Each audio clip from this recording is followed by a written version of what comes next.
I mean, all of the committee members. That would be you too, Linda.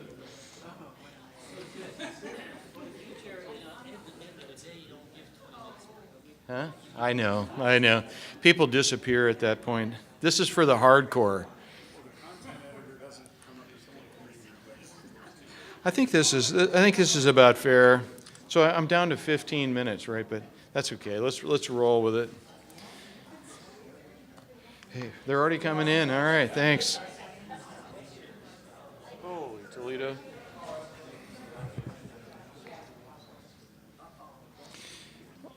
All I know is Darren Burke. I'm not answering any questions from Darren Burke. Maybe I should look at his Yeah, you might. Okay, Masood's offered to screen you, Darren.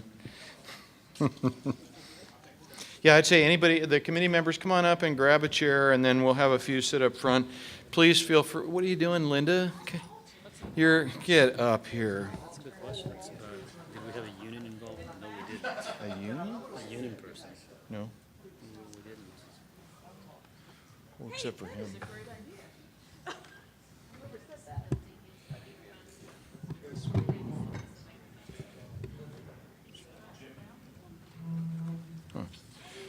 Okay, very good. Good afternoon. This is clearly the hardcore contingent.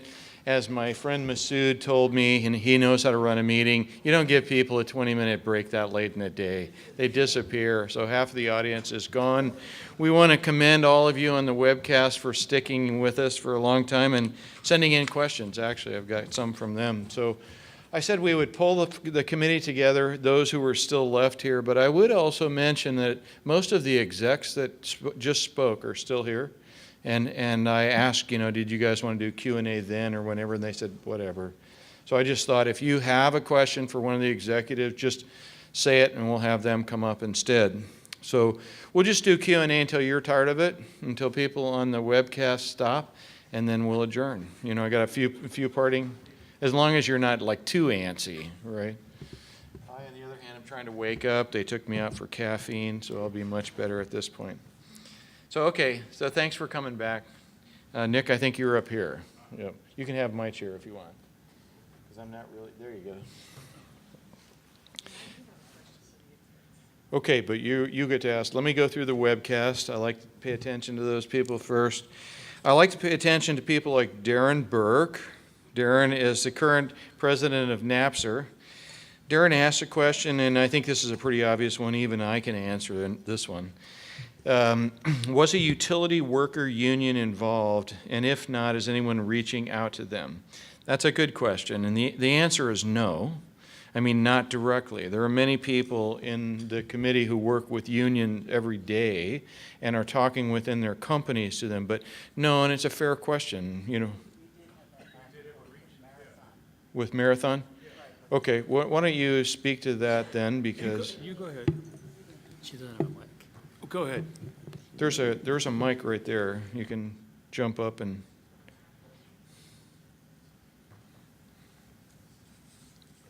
I think at the Pipeline Safety Trust meeting, when there was a team of us, right.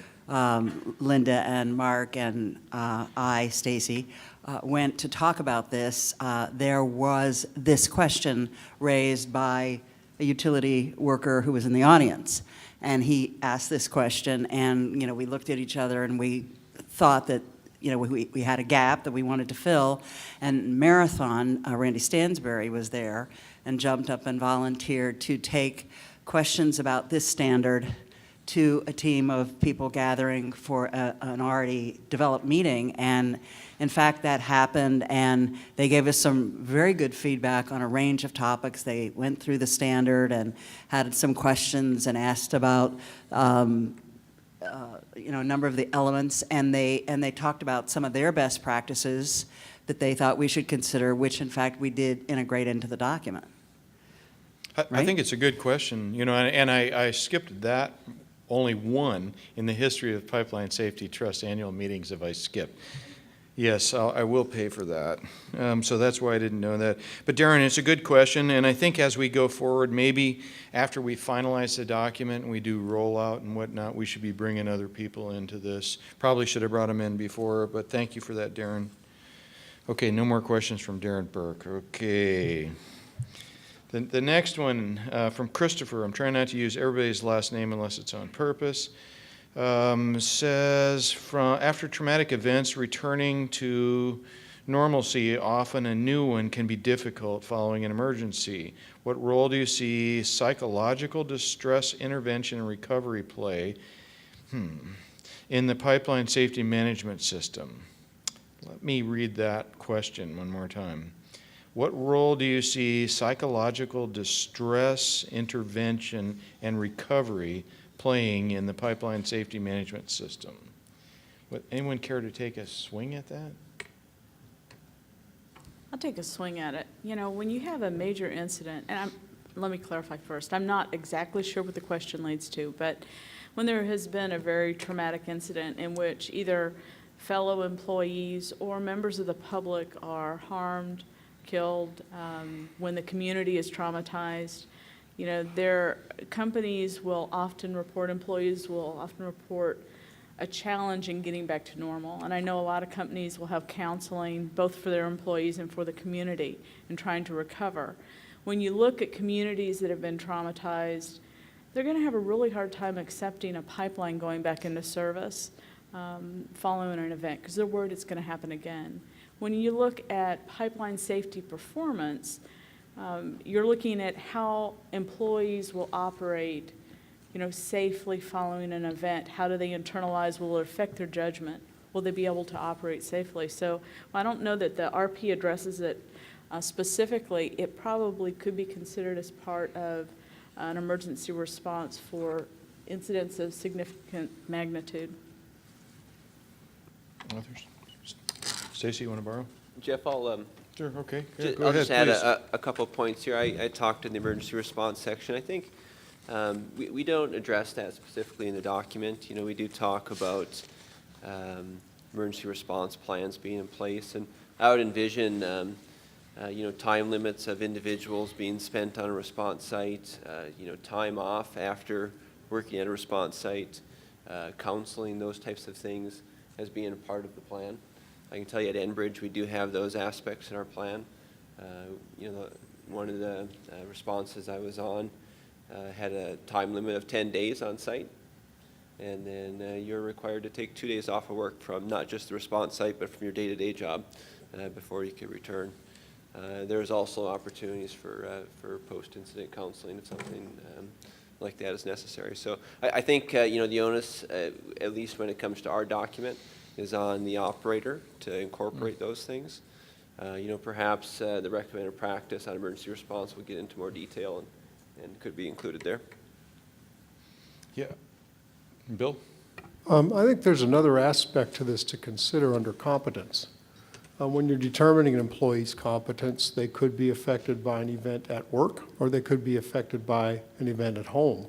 And both of those things become really important, especially in a world where we often send workers from home with a computer to start their day, having no idea what mindset they have, and real life happens. So I would definitely say it falls under the competence for the what, and then the how is the more complex issue. Yeah, I would just add that we oftentimes talk about knowledge, skills, and abilities, right? And that's in the abilities end. You know, as you're affected, your ability to take the knowledge that you had and the skills that you developed and apply them in a positive direction. Another place where we come close to this is when we talk about evaluating human factors that could affect performance. And we do have a place in there for that. And I know I was thinking of something else at the time in terms of difficulty of task, refresher training, and that kind of thing. But I think we should encourage the person who made the comment to send in the comment, you know, as part of the balloting process, so we reconsider if we have it adequately covered. And also to mention the, you know, the role of the NTSB when they have done counseling following events, and how beneficial the effect has been on the community. And in events when this hasn't occurred, there's a deleterious effect, and so I think it's a serious point to consider. Well, and so, Christopher, to your question. Yep, sir. It may also be covered in the management of change section. So I would put this in sort of bigger types of changes. So there's a monumental event that occurs, also company announcement that it might be sold to another company. You got to be very wary of how distracted your coworkers are and things like that. So I think it's also covered under management of change. But to create Stacy's offer, Christopher, I'm going to, in just a few minutes, I'm going to tell you and remind those of you who want to how to access the document again and how to send in a comment that will actually be recorded so that we can look at every comment. So at that time, maybe, Christopher, if you want to, file comments, we'd be glad to entertain them more officially. I don't know if there are any more coming in back there. I have one last one. And this one I welcome any help on. Does the committee feel that each of the elements are equally weighted in terms of overall importance to safety, effective implementation into an organization, and an organization's ability to effectively maintain and mature the management system over time? So I think this, blah, blah, blah, and do we think that the current language is basically along those lines? Thank you. So I think this is basically, if I can simplify that one, they want to know about the weighting of the elements. Should they be weighted differently? Why don't we distribute this around and pull out some of the members of the committee? Any people want to swing at that one? Okay, Bill, I'll come back. I think we've used the word framework and comprehensive for a reason. I liken it to a baseball game, an analogy. You can't play your game without a shortstop. So I think all of the elements have to be attended to, and the interactions between them have to be attended to in order to be successful. Otherwise, you'll miss something. Yeah, Jeff, I think I'd try that one too. They're all important, but I think through a gap analysis, which we're all going to do to implement, you heard it from Craig and from Andy and from others, I think we're going to naturally gravitate to some of those that are maybe not as far along as we think they need to be, and they're going to take some priority work. So we'll probably all prioritize which ones we work on first, second, third, or fourth, but they'll all be worked on, is how I would answer that. I think it's important to bring up the old Swiss cheese analogy again and say, we put them all in there for a reason, because we think the management system needs to have all of them, and that if, one of them isn't there, that's probably where the arrow is going to get through the hole in the cheese. So, and I think that we might have put a little more detail in some of the elements because we thought that it was an element that maybe required more liftoff for more companies, that we put a little bit more language in some than others. And others had more outside references to go to easily. And the only thing I'll add to, I would agree with all those comments. I think all the elements were essential. You can't ignore any of them, right? Some of them, as Scott says, you're going to be further along on, so you're going to pay more attention to others. But I think the committee intentionally put leadership at the core, and so I don't know that you could say that any are more important than others, but pay attention to the fact that leadership is at the center of this, and it's there for a reason. So that would be my answer on that. I think we have one more, or no, actually two more. God bless the webcast people. They've been drinking coffee all day. They're dressed casually. It's not so hot. Okay.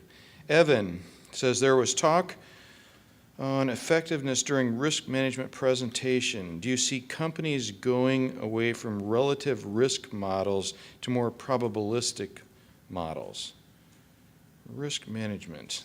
That was, who had that? Sorry, Ron.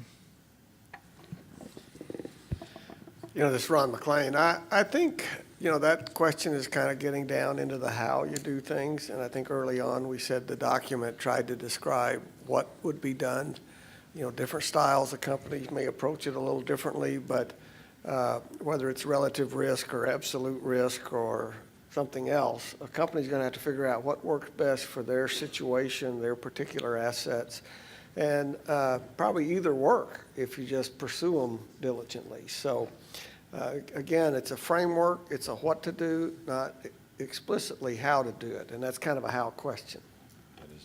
And it may be more in the regulatory arena anyway. I will say to people that we have our own points of view on those models, and some of them are awfully simplistic. And I think we've all learned the hard way through the past decade that they don't take some things like interacting threats into account. But that being said, that's not why we're here. We are going to hold a R&D workshop in Chicago in August. I think it's the 5th is the cracking workshop.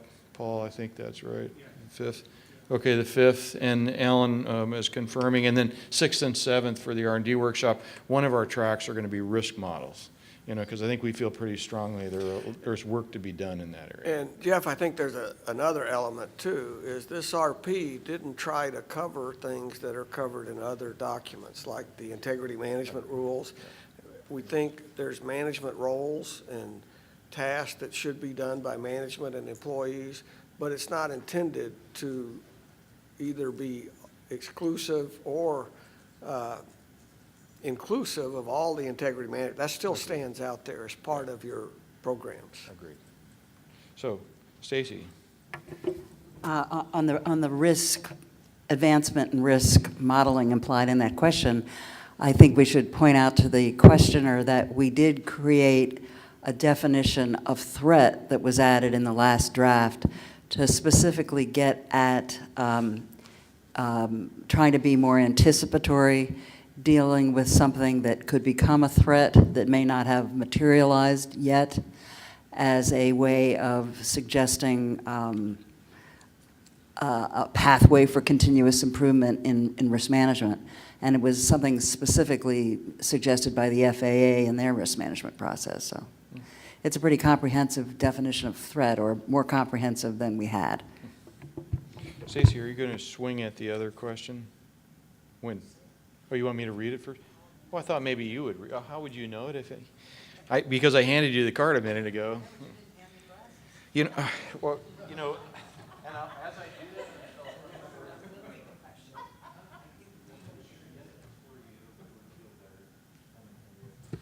so the inside story, and some of you know this to be true, Stacy and I sat next to each other for many years in many, many, many meetings, and we think 50% of the reason was because we shared the same prescription.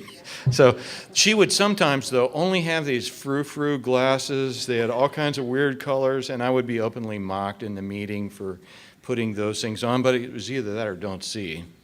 So. Okay, so this question comes from Rebecca Craven of the Pipeline Safety Trust. And I think she was quoting something I said in the discussion of the stakeholder engagement element. Quote, awareness alone doesn't change people's behavior. In the context of RP 1162, removing the behavioral change metric, what can we conclude about industry's commitment to real internal behavioral change as a result of awareness and need for internal safety improvements?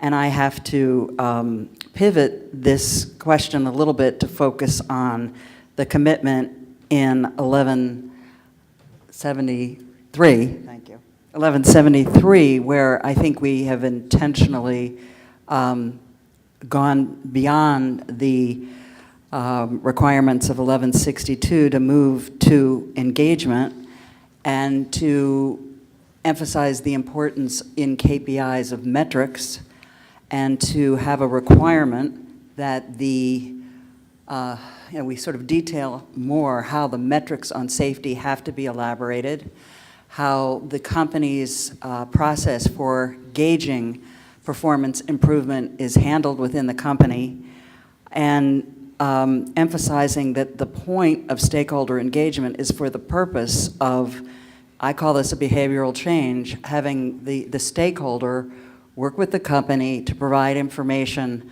about risk management, and views on performance that can be useful to the company in achieving continuous improvement goals.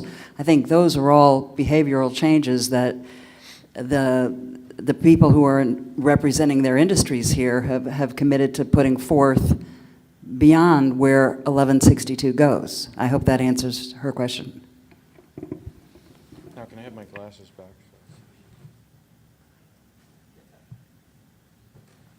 Maybe our prescriptions are getting the same progressively, you know. Very good. Sailor has one more, or no, tell me you have like 10 more in there? Hey, I should take time out to just, thank you, appreciate it. I should take time out to give people here an opportunity. We've just been taking webcasts, but many of you have traveled. Anyone here want to stand up, ask a question? There are several. So, see, I've been intimidating you with all these webcasts. Please, whoever, sir? Just, if you will, tell us who you are and who you're with, and then. Sure. My name is James Green. I'm with Sevier County Utility District. We're a natural gas distribution company in East Tennessee. And I'd like to, thank the committee here for allowing me to comment. And, your insight today at this meeting has been very helpful. And it's great to, gain some knowledge from this. I got a couple of things here.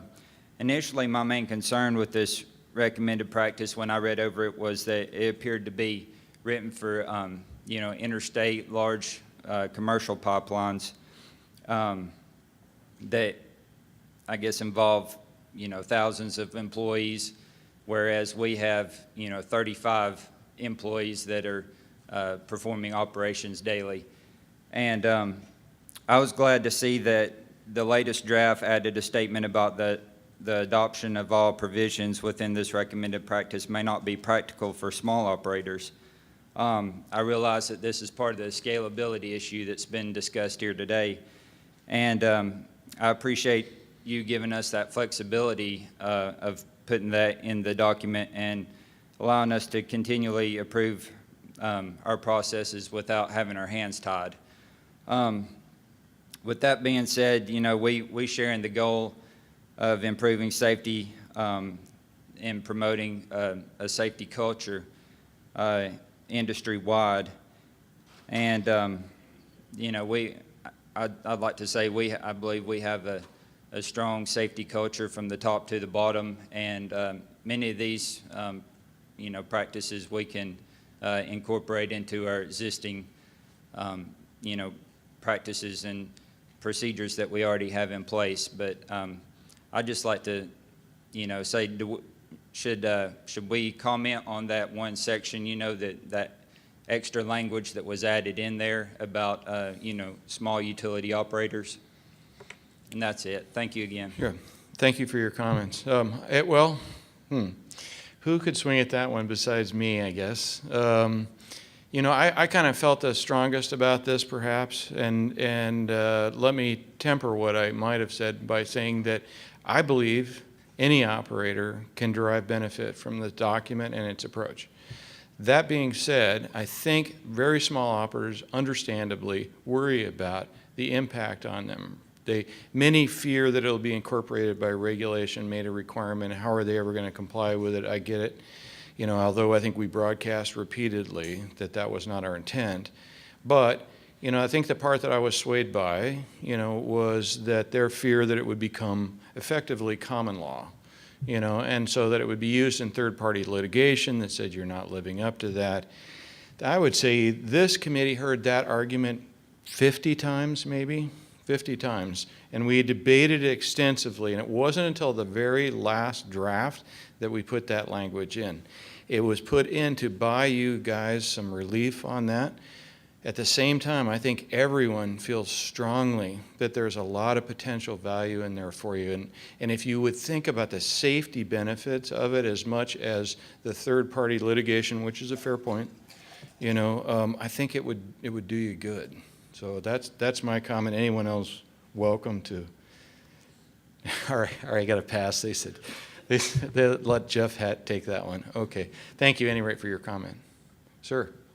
My name is Terrell Booker. I'm with Lake Apopka Natural Gas District. We serve West Orange County, which is part of Orlando, Florida. We have about 55 to 60 employees, give or take, off and on. And we also are a member of the Florida Municipal Gas Association in Florida, which represents several small cities in Florida that some of the gas companies have as few as 2 employees working for their facility in one gate station.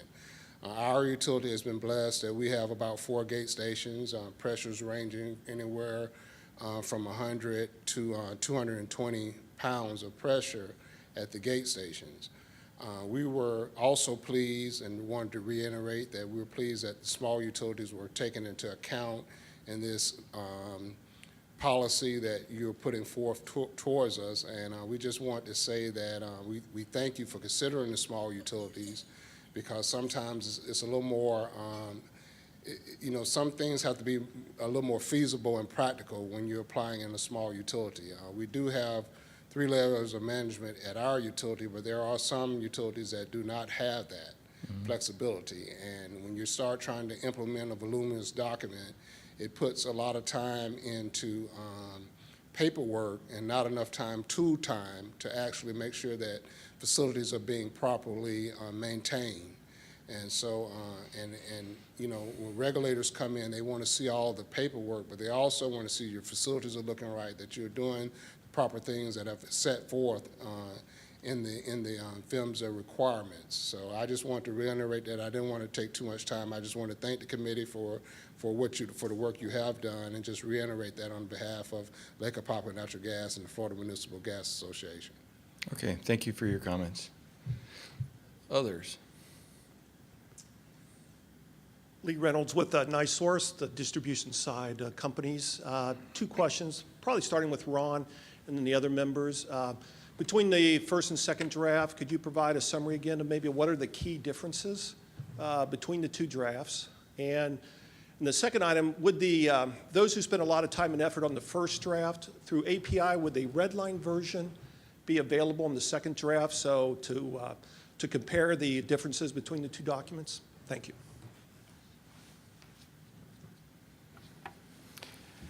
Well, you know, we're on draft 11, or revision 11 right now. 11.3 or? 11.2. 2? 11.2. That's what's out for comment.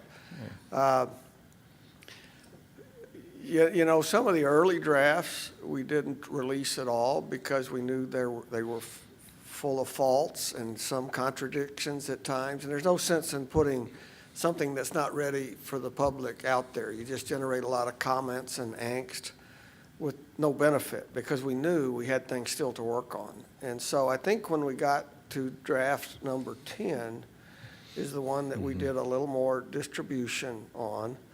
And it wasn't because we were hiding it or being secretive, it's just that we knew it wasn't ready. And so version 10, we handled as a informal document. You know, we used the balloting system, and we collected over 900 comments, which we worked through to try to make version 11 more error-free and more consistent in what it said. And so anyway, version 11 is the one out there. You know, we could consider a red line draft. I think the same effect is occurred because we will track how we responded to each comment that we received. Now, I'm hopeful it's no more than 200 or 300. I mean, if it's 1,000 or more, you know, we'll comment. That's the ANSI process that we'll follow. And so I think it's very open at this point. If we make any substantive changes beyond editorial, it'll be reposted. And so I think that's where we're at on it. I'm not going to commit to a red line, but I think we ought to talk about that, see what changed between 11.2 and then what we put out as version 13, if there is a 13. And I know Brianne wants to add to this. I'll just add 2 seconds as to say, I don't think we had a consensus. I mean, so we didn't put it out earlier because we didn't have a consensus. It's a consensus standard. You know, the committee has worked mightily over 18 months and with quite wide amplitude in our discussions to the point where we get to where we have a fairly narrow consensus. So I would just say it wouldn't make sense to put something out until everybody was willing to at least to go here, if not here. So, Brianne. I'll just comment a little bit to your first question about what are the major differences between the draft that was released publicly before and this one, because I was on the group that went through most of the comments.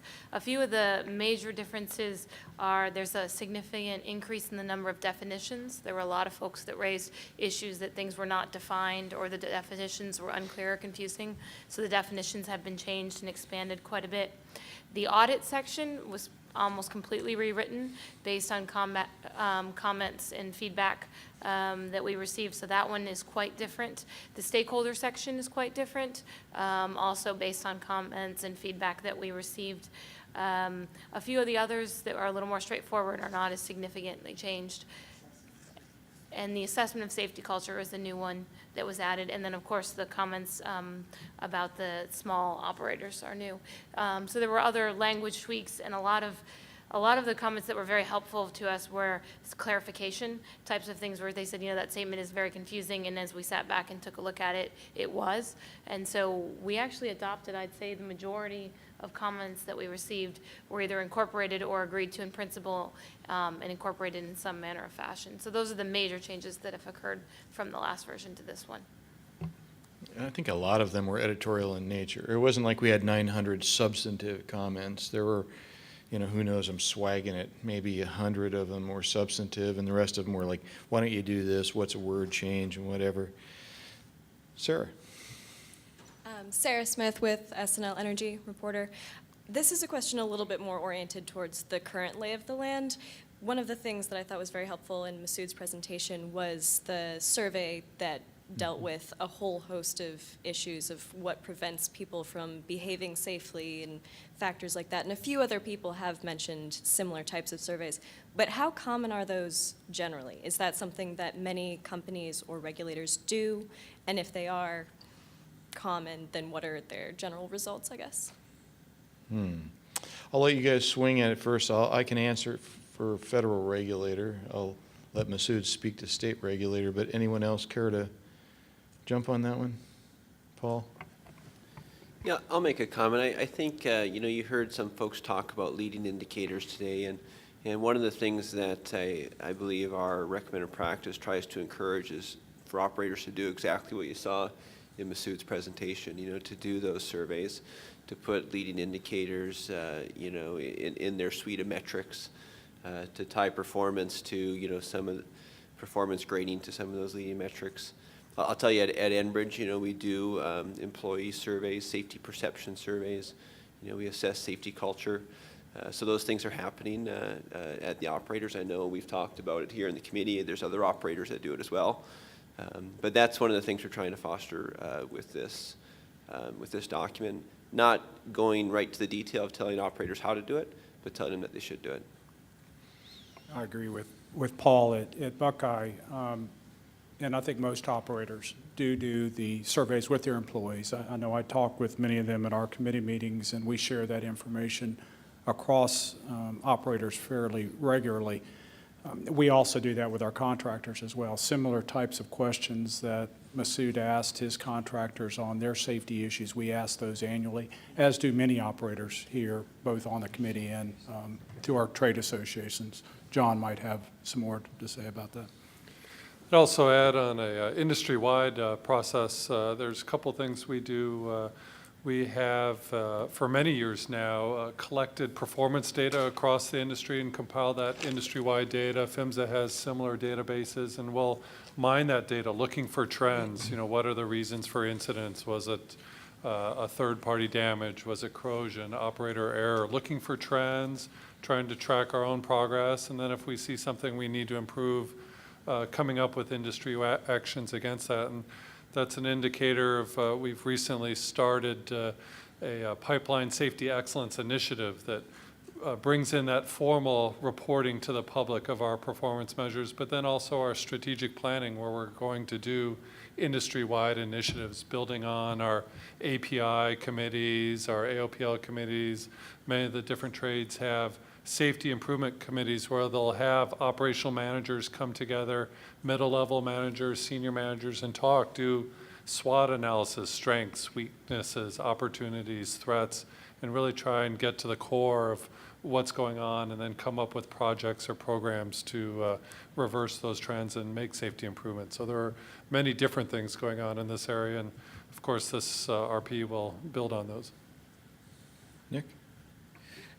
At the distribution company level, the American Gas Association is very active in providing survey instruments where we can share best practices ideas and also measurable performance indices across member companies. And also they launched really a very novel program last year of peer-to-peer. So similar sized companies can actually go visit each other and really get underneath the covers and compare notes and see who's doing what and how and look at the data. So a lot of really good, rich information sharing. You know, I'll just say that I think there has been performance exchange, you know, outcome type of exchange for many years, many years. As long as I've been doing this, we've been doing, you know, let's take a look at the trends, what's happening, how do we dissect them, what should we do about it. I think we're, however, somebody was talking about safety culture as more of a leading indicator, you know, and I think that we're really just beginning to do that.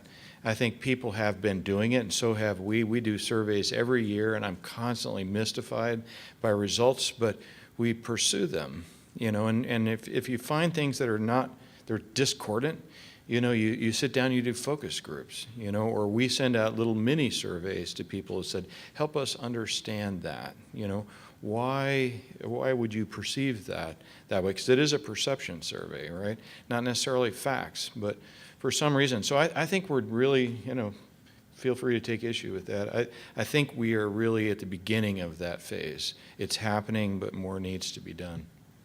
And the one thing I would just add to Jeff's comment is within INGA, which is in the gas transmission industry, we did do a safety culture survey that we started doing amongst the companies, where we all use the same survey and same questions and get our results compared against one another. And that's the first time we've really done that. And it is an impression survey. It's not a fact, but we just started doing that this year, and it's been very interesting data we started to see. Great. Any other questions here? I have a few more. I'm going to skim through these and take some liberties here as we're getting towards probably the end of this. Let's see. Okay, Steve from the Indiana Utility Commission. Are any of the panel members familiar with the concepts in the COSO Internal Control Integrated Framework Report? And if so, to what extent were these concepts considered in 1173? It's the COSO. I forget what it means. Frankly, I am familiar with it, but I just didn't know if anyone else was. No, I'm broadly familiar with it, Steve. I think the answer to your question is no, it wasn't. Those concepts weren't considered. It's part of the electrical, as I recall. Been a while. But I have seen it. I think there are some parallels. And frankly, any of these management systems that we have looked at, have we not? We all, Christine, I remember, when we first started on this path, everybody was off in their own corners benchmarking all these standards against each other. And then we said, why don't we sit down and talk? And everybody had already done it. We could have just gotten together, saved a lot of time and effort. But we all did the same sort of thing. And I think you'll see broad parallels in all those. I'm sure that, Steve, that it's a good document. We'll be glad to consider it. I doubt we're going to rewrite this, but help us by making comments and tell us where you think that document offers benefit over the framework that we're putting forward. Be happy to talk about it. Christopher, could you speak on evaluating effectiveness of preventative and mitigative measures? Anyone? Effectiveness? Thank you. Well, we have a team of folks who evaluate that. Again, the purpose of this standard is to provide the management oversight and continuous improvement, where preventive measures and the like are well covered under the IMP rules. So, at some point, you can't build into the body of this document all the contents of all the other standards. An example I would use management of change. I mean, this document requires management of change, but we certainly didn't list all the OSHA requirements for management of change, because there are plenty of sources for that. So again, you know, if you keep it at a framework, a higher level document, we don't get down that deeply because those things are covered elsewhere, if that makes sense. Very good. First of all, hey, Mike. Mike McGonigal sent in a question. I think many of us know Mike McGonigal. Great guy, been around for a long time, along with the rest of us, and knows a lot. He poses a question which I'm going to toss to one of you, so feel free. Mike says, Mr. Hart said, as industry, we need to crawl before we can walk. So what does crawling look like, and how long do we stay there before we move forward in an effective way? I'm going to direct that to one of my industry colleagues because I think it was a we statement. Dun, dun, dun, dun, dun. Okay. Well, you know, I think everyone starts someplace. I mean, it's a journey. I think it's important. And I think you've heard that theme over and over. I would say it's okay to start and crawl, but if you're still crawling 5 years from now, you haven't embraced the sense of the document. There needs to be a certain urgency to build and prioritize the changes you're making. And so I think it's okay to go through that analogy of crawling, walking, running. But that should not be a reason to go about this slowly or I've got forever, because there are benefits to be derived if you get to the walking or running stage. And the longer you stay in a crawling mode, you're not reaping those benefits for your company. So that's an inevitable process, but I still say, at least in the early stages, go at it with a sense of urgency of picking the things that you think better reduce your risk and do those things first, but be after all of them as soon as you can. Thank you for your question, Mike. Everybody starts in a different place, and I think you saw that with the 4 presentations this afternoon. You know, Craig started out with operational excellence and the American Chemical Society's framework that they build for operators, and Andy started in a different place, and Nick started in a different place. Nick brought some things from grid and other places, and you know, to keep it very simple, I think John and his members and Steve Prue pointed out to us a number of times that they had the framework of DIMP and they had some other places they could start and build off of. And I think everybody has a different starting point. I would share with you, having seen these systems in a number of industries, that Ron's exactly right. You can crawl for a while, but you want to embrace it and take it on and make it an integral part, make it a part of your DNA, I think, as Andy said, or Nick said. It's really a part of the way you do business day in and day out. But everybody starts in a different place, and so there is no single recipe on how to jump, but you have to jump in. Thank you. John, Jose? My comment was similar to that, which is the document intentionally has the principle of flexibility. We recognize that some operators will have very sophisticated existing systems, management systems. Some will be in the middle. They'll have some concepts, but not others, and some will be new. So you'll see different evolutions, different growths. And as far as the metaphors, you know, this is also part of the entire context, the regulatory framework, the performance we've made. Maybe the you know, crawling might have been 10 years ago or 15 years ago before the integrity management program came along, and we've seen performance drops, I think all would agree, over the last 10 or 15 years of, you know, 80% in terms of reduced corrosion, 80% reduction in third-party damage through the hard work of whether it's damage prevention or integrity management. And now we're turning to these other areas where there are newfound problems or that we've plateaued. And so maybe the analogy is we were walking 15 years ago, or we were crawling 15 years ago, and now we're walking, and this will help us take to the next level in that continuous rise to increase performance even further. I think Bill wants in. Another way to read the document when we focus on what over how is I see it for flexibility and innovation in this particular area as well. So you'll only do what you can do, but the what of the document is to do it. So if we believe that the framework works, then you do one thing in one section and 12 things in another section, you're better off.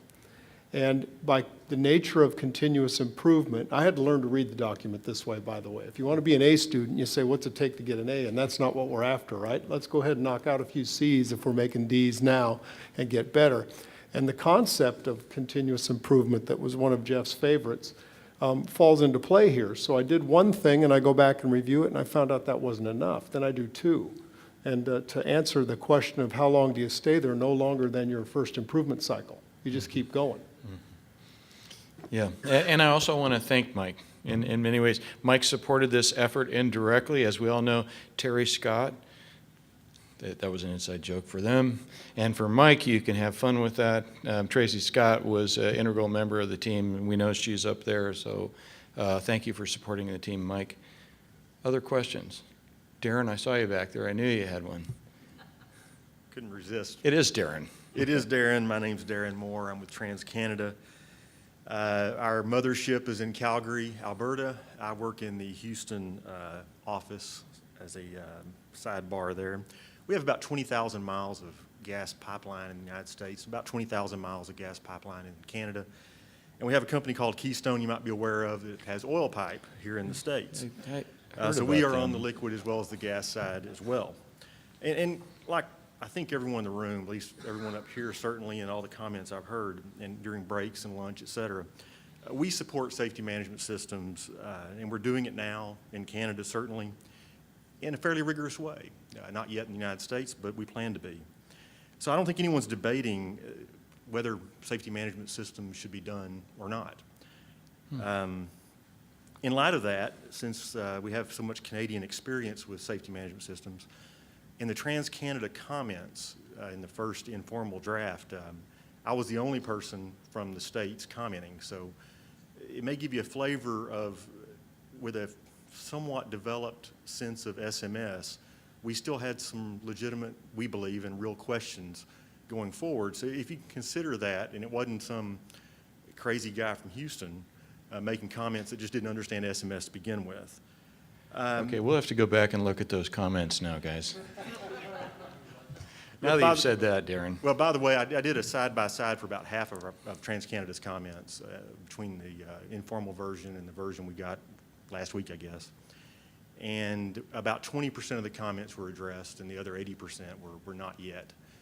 But I suspect they will be over time. So I give you some flavor of where I saw change taking place and change not taking place so far. We talked about collaboration and non-punitivism, if that's a word. And in the last two Pipeline Safety Trust annual conferences, the Honorable Cynthia Quarterman made comments about, I believe she said in both years, that there were records in the amount of fines levied on United States pipeline operators over the course of each of those 2 years. And even today, we had relatively jokingly said that there's more work to do regarding enforcement actions.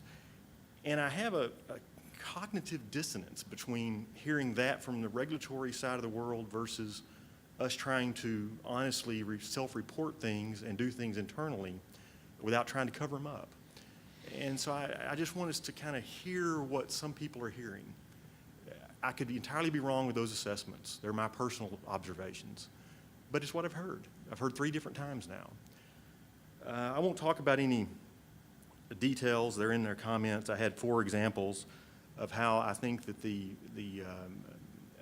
RP is extending existing programs. Said today that it doesn't create new programs. I think that's right.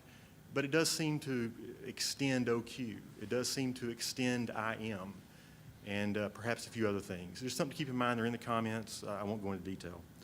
And finally, a few cautions that I've seen. Back at the last Pipeline Safety Trust annual conference, I think Stacy mentioned it a while ago, someone mentioned unions or those sorts of individuals being on the committee or reviewing the document or having a role. The role that I may play at TransCanada, and certainly am trying to represent as I comment for TransCanada and help our comments, is that as implementer. And as I walked through the document, I had a lot of questions. And I think it was Ron that said, we need to transition, I'm putting words in your mouth, Ron, I apologize. We need to transition all the stuff that was said in the room of building the document into the document itself. And there's been some insight today along that line. But implementation-wise, myself and talking to my peers in Houston and around the country, we have a lot of questions about how to do this. Been some salve today that's been good, but there are a lot of questions still. The second one is there are a lot of places in the document that state that if you do this, it will result in this. And it is understood that SMS results in these things. And if you take this action, it will ensure this outcome. And in fact, those may be true, but they may not be true. A little example. Speed limit sign says go 55 miles per hour, or say go 65 miles per hour. And if you do that, will it ensure that you have safety on the highway? And the answer is no. That just means you're going 65 or less miles per hour. And the same thing may be true with other actions in pipeline safety. If you pig the pipeline, it will ensure better safety. Probably, but perhaps not. There are cases where pigs have harmed pipelines. It could happen. If you had a question in there earlier, I've already forgotten it. Nope. So remind me at the end what the question is, Darren, because so far I haven't really heard many questions. I don't have a question, This Jeff. is I've got just one- statements. It's comments on the record. Okay, good. I have one final comment. Nope, I don't. I covered it before. Hey. Just translate the room into the RP so we can understand some of those learnings and dialogue that went on in the room. It seemed to be very valuable. Yep. And I think that could really help the implementers on the document. Good. Thank you. Jeff? I welcome comments from. Yep, thank you for those comments. On the implementation phase, we, as part of the liquid industry, as do all, but speaking for liquids, view the implementation of this standard extremely importantly. Certainly, we have gone to great lengths in the development of the standard, and there's been a lot of hard work, and to some extent, the even more important stage is ahead of us with implementation. The leadership of the liquid pipeline industry recognized this last year, and we actually included a specific strategic initiative in our plan to implement this standard across the liquid industry. And that will involve both assistance, tools, guidance for folks within the liquid industry to help them implement this. And then down the road, we look forward to measuring the performance improvements, tracking those that result from this standard. So that is something that we know our members need and want, and we are certainly, our executives are in the position of encouraging implementation of this standard at the highest levels. Stacy? I wanted to comment on two aspects of Darren's comments. The first on the issue of the emphasis on collaboration while there's an ongoing emphasis on enforcement. Having been a regulator, I always wished to accomplish the most safety possible through collaboration. And I think those of us who are here today really recognize the benefits of that. And while we get as far as we get with the RP, I think we all understand that, you know, that's a stage of development, and that application and implementation takes more work. And I think there's a lot of follow-on commitment to address the issue of the how in other environments. And here, collaboration can really play a great role. The regulator sadly has the task of enforcement. It doesn't take away their understanding of the importance of collaboration, and and desire to be able to use collaboration as much as possible. Second comment on the use of the word ensure, and you know, I think that we all appreciate what you say, that nothing ensures. And perhaps, you know, we need to take another editorial look at the issue of increases the likelihood, or how to say that in a few words. But, you know, clearly where we talked about the variety of practices that should result in a good outcome, you know, it's essentially that based on the experience of a lot of companies that we've looked at. And we put it forward with the best of intention to illustrate, you know, to be illuminative about, if you implement this set of elements, all of the elements, they each contribute in some way to more safety, and you put them all together and you have a much better defense against the things that could go wrong. So we appreciate what you say. We certainly don't mean to be blowing off by not being more responsive to the comments. Yeah, and I guess I think Ron has something to say, and my only comment, honestly, Darren, is that I don't think that people didn't consider the comments. They may not agree with them, okay, and I think we positively stated that in the groups. I wasn't in all the comments, so just because we don't agree doesn't mean that we didn't consider them, so I don't want you to feel like they weren't considered. And number two, I do think I actually speak for most of the people here, and there was a lot of industry here with a lot of miles, when we say we did have a consensus about what should be done. So it may be discordant with your view about how it should be handled, and I think there's a lot of work left to be done. So I hope that as that work gets done, as somebody was saying, it's a framework document, very high. You know, there's a lot of work that needs to be done on the individual elements, and I think we're committed to doing that. So, Ron? Well, and I think if you go at it, like, what's the benefit I can gain? You know, you'll derive a lot of benefit. If people want to pick at it, that, well, I don't like this, didn't tell me how to do it. Well, that was by design. We didn't, because there are people with highly evolved systems and there are people starting from scratch. Well, that demands that we do it at a high level. But I just would encourage operators to think not about what is, but think about what could be.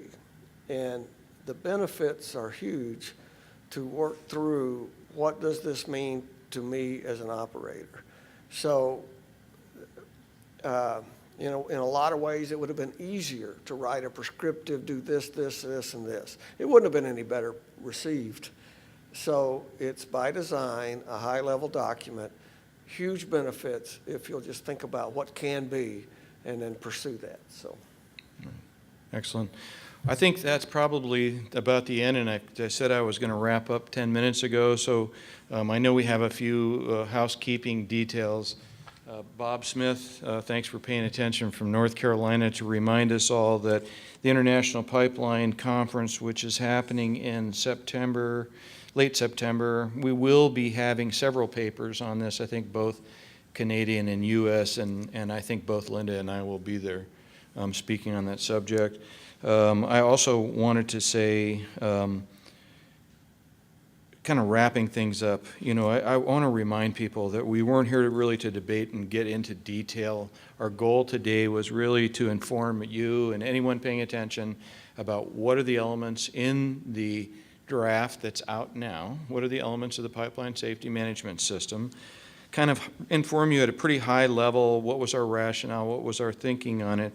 And then I think to advance to you the consensus opinion of this group, forgive me for speaking for you, but I think I can in this regard to say that we believe that there is an importance to systematically managing for safety. We think that we've reflected the consensus of a lot of people. It's maybe not perfect. You know, it's probably got room to grow, and this is edition 1. You know, so although we are on version 11.2 or 3, I forget by now, we do think that 1173 can play a role in that. So that was really, I mean, that was pure and simple what our goal was today. The comment period is open now, and the ballot period is open. Karen can correct me, since Peter's not here. The last time I remember, the simplest way of accessing the document and the ability to file comments, correct me, Karen, if you went to api.org/pipeline, when I did that, there was a page that came up that had something there about, hey, click here, and then you would register if you want to add comments and download the document. Is that about right? Yeah. Sorry, yeah, and the link was too long. It was sort of like this thing on NEB. We put the link up here to the statement on safety culture because somebody asked for it. I could never remember that. But I know myself that I went there after I heard this. I Googled NEB, safety culture, boom, it's right there. So it's not hard to find. And I think if you went to the API website and put in 1173, whatever, you would find yourself there pretty quickly. So we encourage people to comment, and we do actively debate. We only had a quarter, I think, of the comments. We had to divide them up with that many comments. But I know that we went through every single comment. So there's no intent to ignore. So with that, I want to also take some time to thank Cameron. Cameron is always back behind the scenes making things happen. He covers up when we're pressing the wrong buttons here. Darius is our social media man. He will be posting things on YouTube. All of the sessions will be on YouTube if there was any of them that particularly interested you. Shelley, thank you for fielding comments, and also thank you, Sailor, for running those up to us. I appreciate that. And last, although I think she may not be here, for Kelly. So at any rate, thanks to the committee for coming and investing their time. I mean, if you monetize the amount of time, that we have all put into this document, it's pretty substantial. And that's because I think people believe that they can make a difference and that the document's worth it. So I want to thank all you for coming, and we wish you safe travels and a happy 4th of July.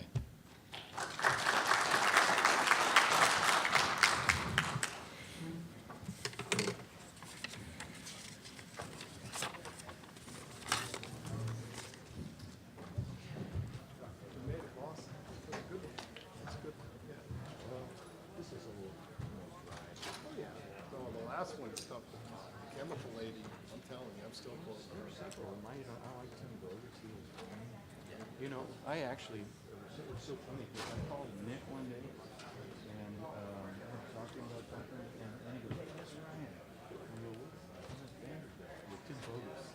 Yeah, no kidding. Well, I called up AGA. We need to do what they're doing. We need to do what they're doing. Right away. AGA has fallen. They're being very protective because you're more in the lead. The people who trade associations always they fall. Peer-to-peer is the first opportunity. Jeff, thanks. Thank you, Brian. Appreciate it. Thanks, buddy. Yeah. Hey, man. Thanks so much. No problem. Really appreciate it. Please show you. I know you just got a train ride now. Right? Yeah. Okay. Train station. Good for you. Back to your own bed. You're very restrained. I should shut this off. Is this off? Do you know how to shut it off?